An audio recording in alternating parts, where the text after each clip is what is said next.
International, www.netivyahinternational.org.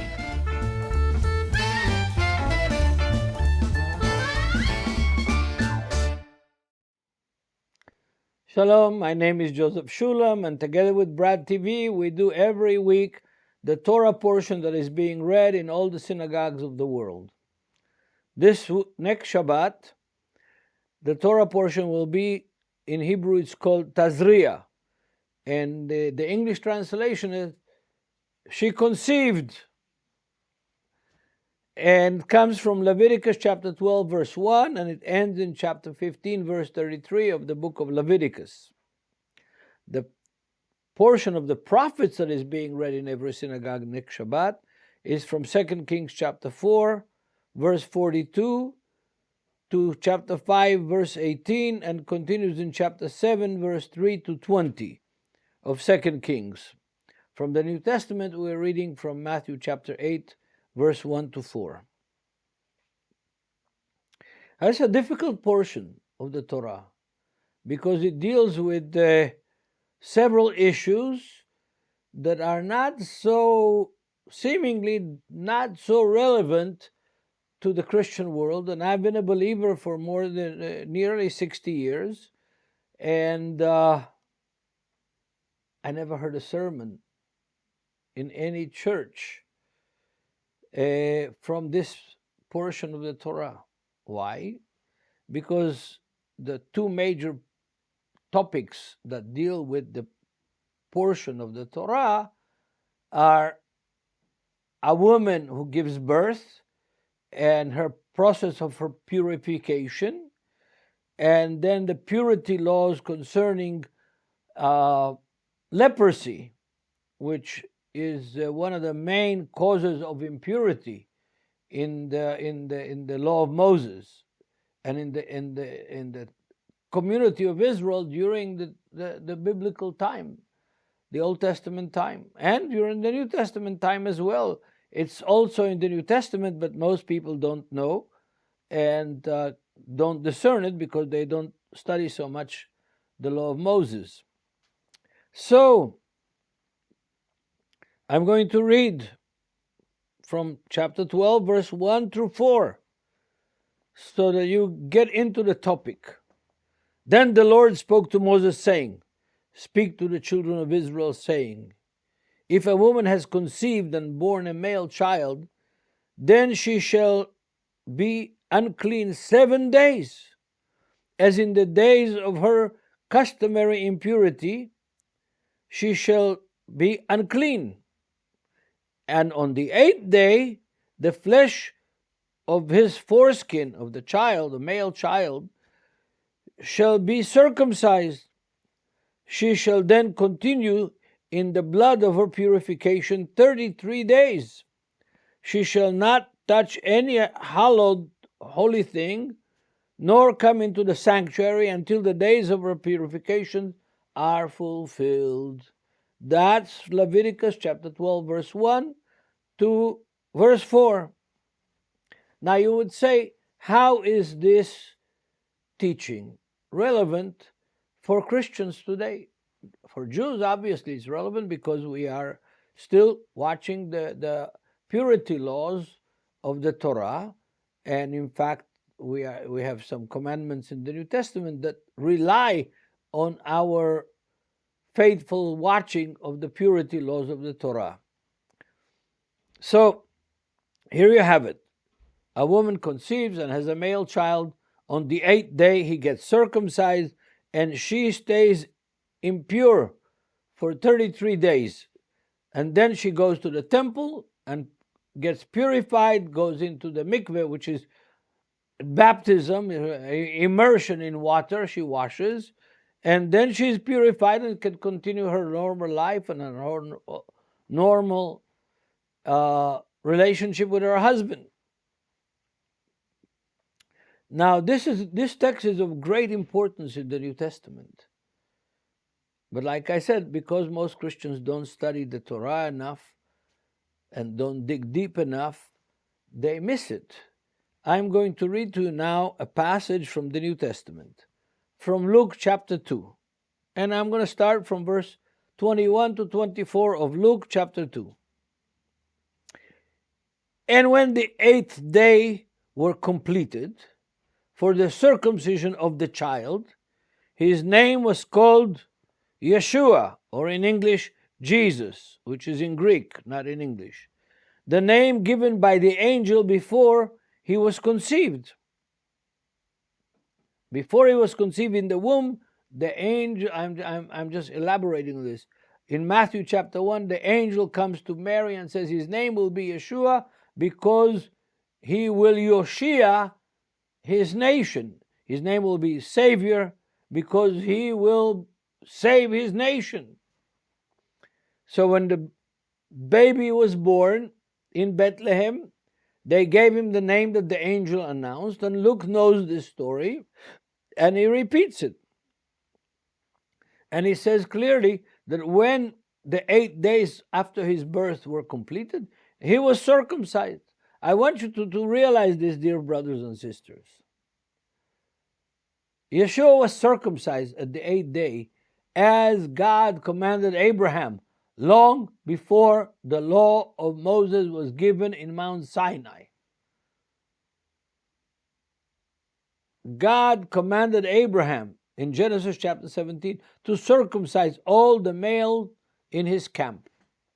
And he circumcised himself, and he circumcised his children, Isaac, and the other children he had.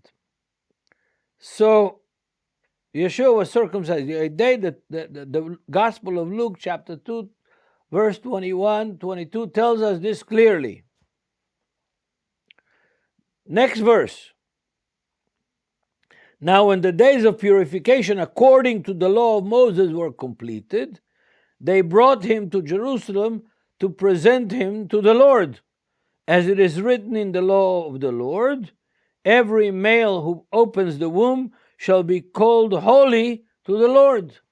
In other words, when the days of the purification of his mother were completed, that's 33 days, they came to Jerusalem from Bethlehem, not from Nazareth.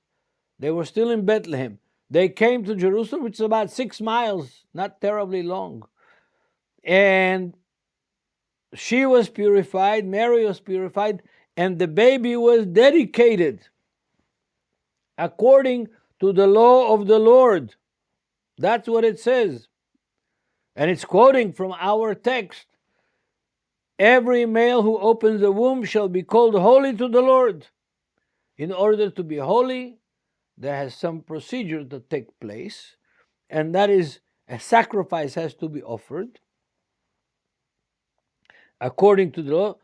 And Mary and Joseph offer a sacrifice. What is the sacrifice that they bring? In verse 24, they bring 2 doves, turtle doves, or 2 young pigeons. Now that's very interesting.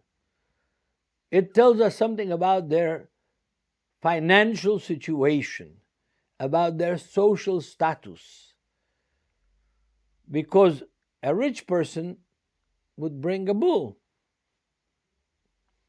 A middle class, upper middle class would bring a sheep or a goat. The lower middle class would bring 2 turtle doves or 2 pigeons. Joseph and Mary brought 2 pigeons, which means that they were not rich and they were not dirt poor, because the dirt poor people would bring just a handful of meal anointed with a little bit of olive oil, and that would satisfy the Lord in the process of their purification. Yep. So that's what Mary and Joseph did. And it states clearly in the text of Luke, it was all done according to the law of the Lord. What does that tell us? First of all, it tells us that Joseph and Mary and baby Yeshua, baby Jesus, lived an obedient life, if I put it in modern terms, a very Orthodox Jewish lifestyle. That's what it tells us. They did everything according to the word and to the law, to the Torah of the Lord. Something that we must remember. We must remember that there was no Christianity. That the only thing that existed for the Jewish people in the land of Israel and around the globe, wherever they were, in Asia Minor, in Greece, in Rome, in North Africa, in Egypt, in Iraq, Babylon of that period, they all observed the Torah and argued about it, which is our national sport, and discussed it, and tried to discern and to glean out of the ancient text how to apply it in their own day. We should be doing the same thing. We should be doing the same thing. But I am fascinated by the fact that Luke saw fit to tell us that Joseph and Mary went to the temple after the days of her purification were complete. That means after 33 days after the birth. And they brought 2 turtle doves or 2 pigeons. It tells us that they were not wealthy and they were not very, very poor.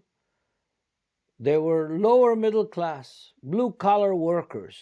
He was a mason. It doesn't say whether he was a mason of stone or a mason of wood, a carpenter or a stonemason, just a mason. And she was a housewife. Mary was a housewife. She didn't live so far from her mother and father, who lived in Sepphoris, the capital city, the capital Jewish city of the Galilee, that was about 4 miles away, 3.5 miles away from Nazareth. Nazareth was kind of a suburb of Sepphoris. So here is a direct connection of our Torah reading this week with the text of Luke chapter 2 in the New Testament. Very relevant, and would be difficult to understand Luke chapter 2, the story of the birth and the circumcision and the purification of Mary, as it is mentioned in Luke chapter 2, without knowing the source, which is chapter 12 of the book of Leviticus. And that is amazing. It's amazing because Luke is considered to be the only non-Jew among the writers of the New Testament. If it is the same Lucius that was discipled by the Apostle Paul and one of the 7 Gentiles that Paul brings to Jerusalem in Acts 21, then he is Luke the doctor. Yeah. And he's a Gentile, and he accompanied Paul from Asia Minor to the land of Israel, together with the other 6 Gentiles that are mentioned in the end of the book of Acts and mentioned in Titus and I think also in Philemon. And so Luke the Gentile is giving us the details of the birth and the purification of Yeshua and of his mother Mary, what Matthew doesn't give, and Mark doesn't give, and John doesn't give. Why don't they give? Well, they presume they're Jews. They presume that everybody would know, that every other Jew would know. Luke, that is a Gentile, actually gives you the details from the Torah and quotes from the passage in the Torah from Leviticus chapter 12, because he has in mind the non-Jews who are going to be reading his gospel. Okay, there is, after the dealing with the birth and the purifications and the ceremonies that go along with it, The next topic in our reading deals with the diagnosis of one of the worst diseases in the ancient world: leprosy. Leprosy is almost eradicated from the world. I grew up in a neighborhood that was very close to the Jerusalem leper colony. And in the end, there was only one leper. There were more nurses and doctors in the hospital for the lepers in Jerusalem than patients, because they got cured. Antibiotics and modern medicine found a solution for that kind of leprosy, Hansen's disease, in medical terms. And the Torah deals with it. We have several chapters in our Torah portion that deal with the diagnosis of leprosy. If the wound is white, or if it's not white, or if it's red, if it grows any hair, and if the hair is white, and if the hair is not white, dark, how to diagnose the leprosy, and what to do, and how to cure, and how to not to cure, how to diagnose the leprosy. Now we have a very interesting story in the New Testament, in Luke chapter 17, verses 11 to 18, that relates very much to our portion of the Torah. Here is the story from Luke 17:11. Now it happened, as he went to Jerusalem, that he passed through the midst of Samaria and Galilee. That is a fascinating text that, people who don't know the land of Israel and don't know the geography of Israel can't appreciate it. I can appreciate it because I've traveled that road by car many, many, many times, and a little bit also by foot, sections of it at least. Now, why would anybody walk through Samaria from the Galilee, from Nazareth to Jerusalem? It's a much more difficult road than going through the Jordan Valley. The Jordan Valley, you leave Nazareth, you cross the Jezreel Valley, you go into the Beit Shan Valley, you get to the Jordan River, it's almost flat all the way to Jericho. No big mountains, no big valleys, along the river. And then you get to Jericho, you turn right, you climb up the hill to Jerusalem.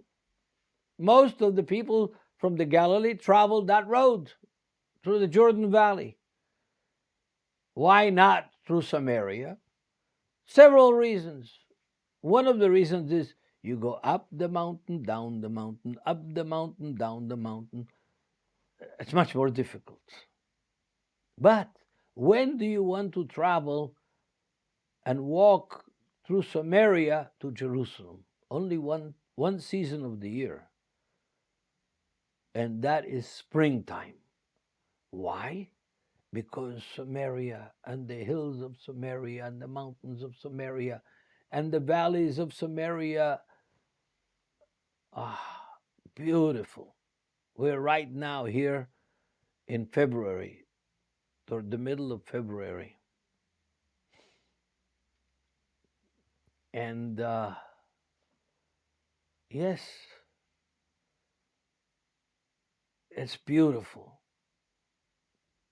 One year we have in our congregation a woman who is world famous plant biologist.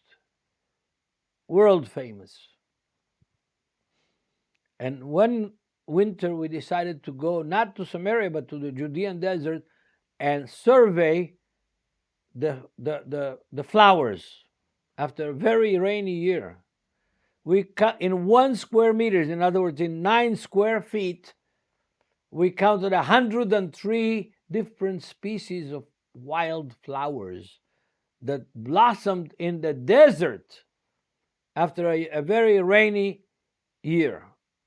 And right now, some of the hills of Samaria are covered with beautiful red flowers, what Yeshua calls the lilies of the field. Yeah. And they are from the poppy family, the poppy seed family. And they're covered with red. Beautiful, beautiful season. And Yeshua wanted to travel through Samaria to Jerusalem, I'm almost sure, during springtime. Summer is too hot. Okay, so he is going through Samaria, and 10 lepers meet him. The lepers meet him going through a certain village. We don't know the name of the village. And the 10 lepers see Yeshua, and they come to him, and by name they say, Yeshua, Master, have mercy on us. How would these 10 lepers know his name? And how would they know that he's the Master?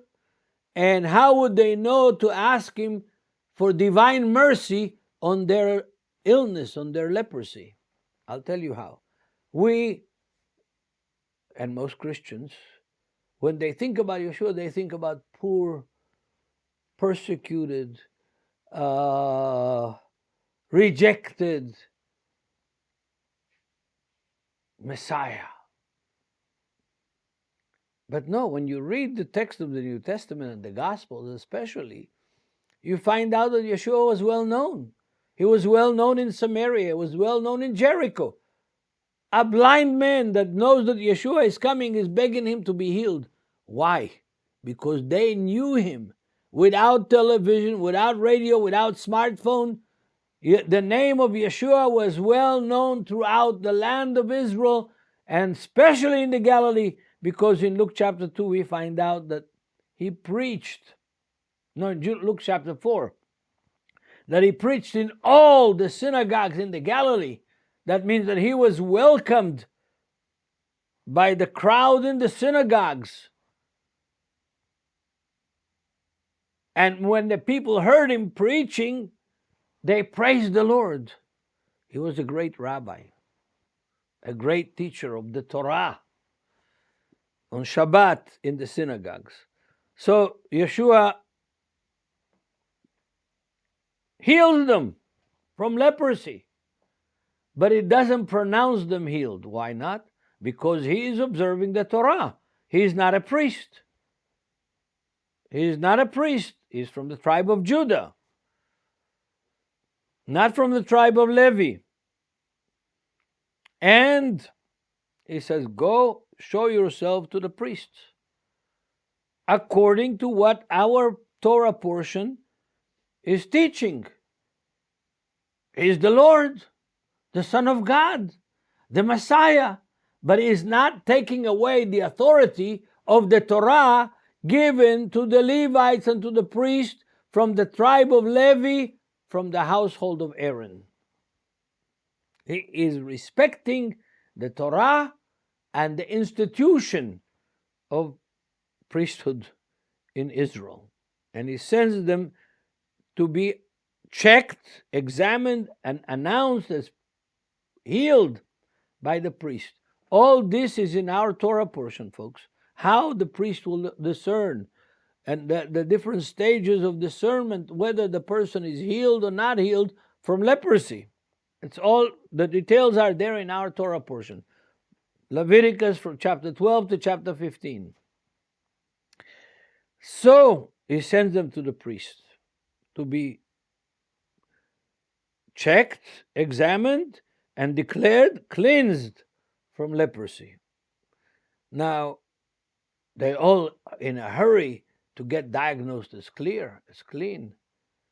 And one of them, not an Israelite, not a Jew, a Samaritan, rushes back to Yeshua, finds him along the road, and says, thank you, Lord.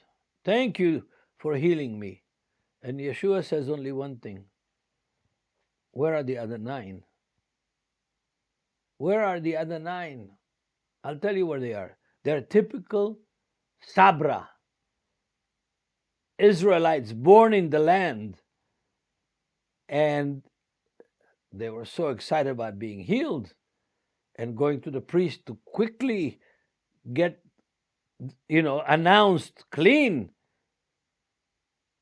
tested and announced clean, that they forgot to say thank you. I'm sure they were grateful in their heart, but they didn't express it. So this is another lesson that we all need to learn. It's important to express our cleanliness. The next thing that I want to share with you about the leprosy is from the prophets.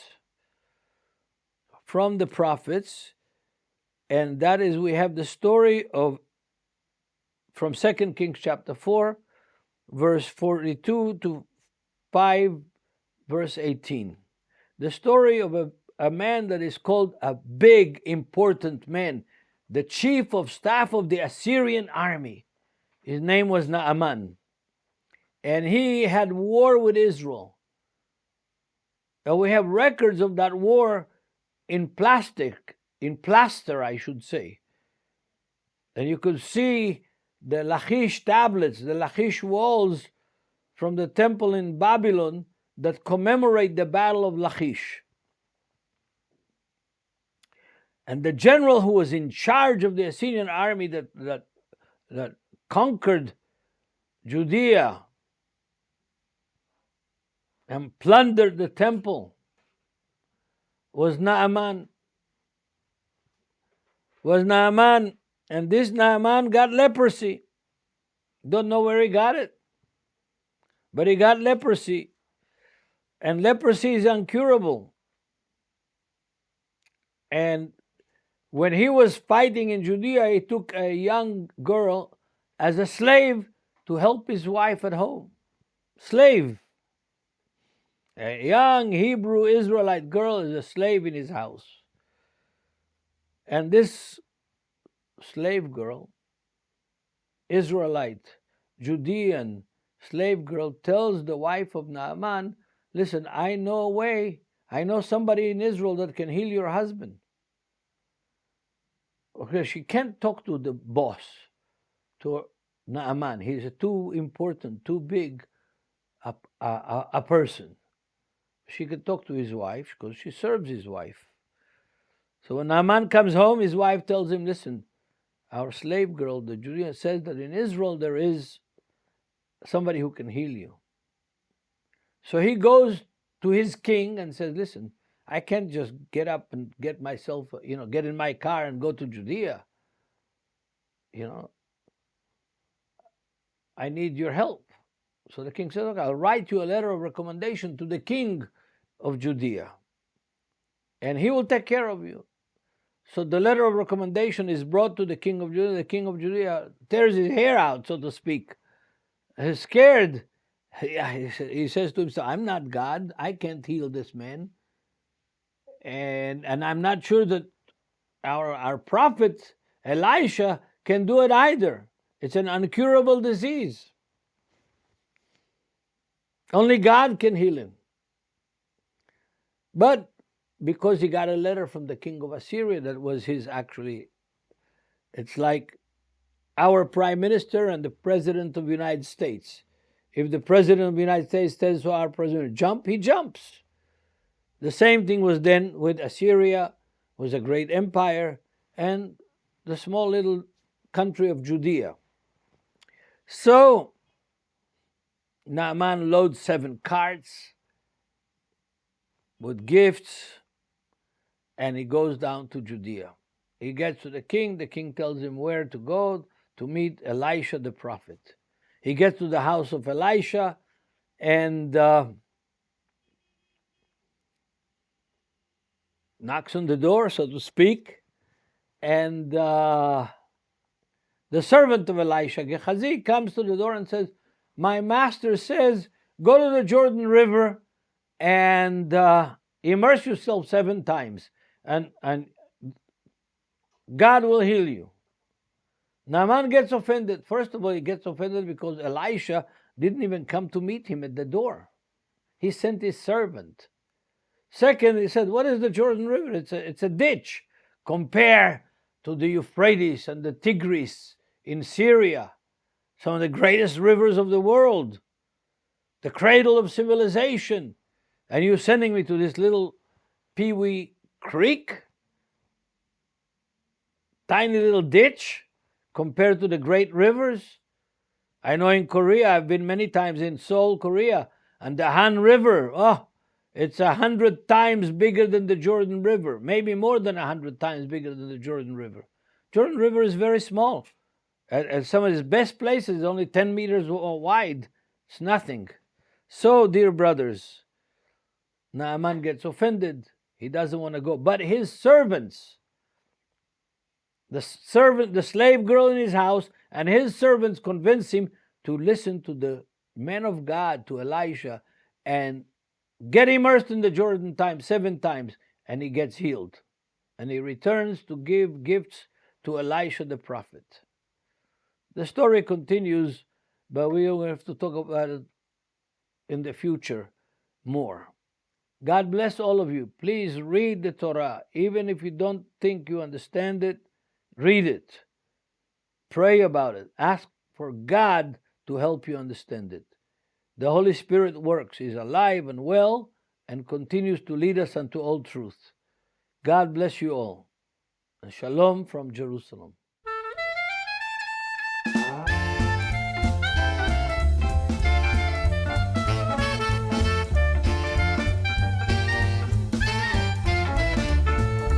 Netivyah International, www.netivyah international.org.